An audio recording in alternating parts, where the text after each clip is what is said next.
how to turn on zoom to full screen. Hello guys and welcome back to the channel. Hope you guys are doing good. So in today's video we are going to see how to turn on zoom to full screen on YouTube. So before starting the video, like the video, subscribe the channel, and let's get started the video.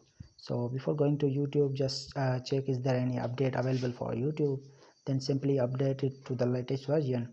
After that, you just need to go on YouTube app by clicking here, and you will see a top right corner your channel icon. Click on this channel icon. After that, you will be able to see some setting option. Here is the setting option. Just need to click on setting. After that, you just need to click on general, and after clicking on general, you will see an option called zoom to full screen. So what this option do, this option will automatically full size automatically fill the screen. There will be no blank space in the video, so you can watch it comfortably.